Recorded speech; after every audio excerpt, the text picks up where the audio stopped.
규제 혁신, 규제 철폐 관련돼서 몇 가지 질문을 드리고 싶은데요. 저는 오늘 모두의 창업 프로젝트에 대해서 이야기가 많이 나왔는데 원래 취지에 대해서 한번 얘기를 해보고 싶은데요. 결국은 이제 창업 열풍, 제2의 창업 열기 이런 것들을 만들어내서 국가가 새로운 성장 모델을 만들어야 하는 게 그 취지고 또 우리 사회의 과제라고 생각합니다. 그런데 이 창업이 잘 되려면 후보자들이 사업에 대한 예측 가능성이 있어야 되고 본인이 지금 계획한 대로 실제로 인허가와 그다음에 또 그리고 정부의 지원 같은 게 이루어져야 된다. 이런 기대를 유지할 수 있어야 된다고 생각합니다. 벤처 스타트 업계에서 총리 후보자에 대한 기대가 큰데 어떤 이유 때문인지 아시나요? 제가 볼 때는 벤처 스타트업들이 가장 어려워하는 부분들이 새로운 산업으로 들어갈 때 규제 문제였기 때문에 그 부분에 대한 기대가 있다고 생각합니다. 네. 이 신문 기사에도 인용이 됐는데 벤처 스타트 업계가 기대가 특히 많은데요. 그 이유는 낡은 제도를 과감히 개선하고 규제 개혁을 해달라라는 얘기입니다. 근데 이게 되게 쉬운 것 같은데 엄청나게 어려운 일입니다. 예전 정부에서도 항상 규제 개혁을 하겠다, 규제 시스템을 바꾸겠다라고 하지만 항상 어렵습니다. 왜냐하면 실제로 일을 해보면 그렇게 하나의 기준으로 정답이 있는 게 아니다라고 생각하는데요. 후보자가 중기부 장관 할 때도 신산업 규제 합리화 지원팀이라는 걸 만들었어요. 그래서 그런 노력을 하겠다라고 전담팀을 만들어서 직역 갈등 중재한다고 했는데 성공하셨습니까? 전체적으로 성공을 했다고 말씀드리기는 좀 어렵고 절반 정도 그 사업에 관련된 부분들 지원이 좀 이전보다 나아졌다 정도라고 생각합니다. 절반의 실패는 어떤 이유 때문입니까?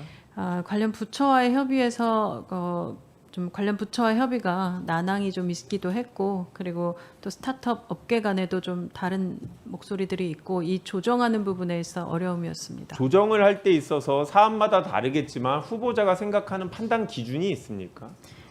저는 이것이 새로운 산업으로 크게 클 가능성이 있다고 보이는 부분에 대해서는 좀 적극적으로 해야 하고 그리고 지금까지 가능했던 사업들에 대해서는 앞으로도 가능하도록 해야 하고 이렇게 예측 가능해야 한다고 생각합니다. 저는 소비자의 이익, 소비자 후생 증대, 시장의 경쟁을 촉진하느냐 이 기준을 갖고 해야 된다고 합니다. 그런데 말이 쉬운 게 상당히 어렵죠. 왜냐하면 정치권에 가까운 직역단체가 있고 기존 사업체 요구가 있고 또 그리고 규제가 상당히 쉬운 방법입니다. 예를 들어서 행위 규제를 할 수 있는데도 사업 자체를 못하게 하는 게 되게 쉬운 규제죠. 그리고 소비자들의 목소리는 정치권에 잘 안 들립니다. 또 이 사람들이 집단 행동을 해야 될 이유도 없죠. 다른 사업체로 바꾸면 되니까.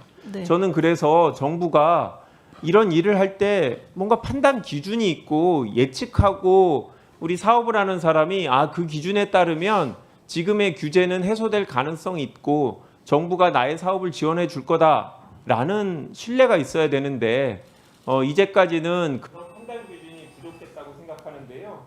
이제 규제합리화위원회를 만들어서 대통령이 직접 위원장이 되고 총리가 부위원장이 되는데 앞으로는 기존의 수십 년간 정부가 항상 정권 초기에는 규제 혁신, 규제 합리화를 하겠다고 해서 기대를 했으나 실제로 별로 성과가 없었던 이 부분에 대해서 민간 부분 총리, 특히 벤처 스타트업계 생리를 잘하는 총리가 계신다면 정말 좀 다른 성과를 내주십사 부탁드리는데 마지막으로 이에 대해서 포부가 있으시면 말씀해 주십시오.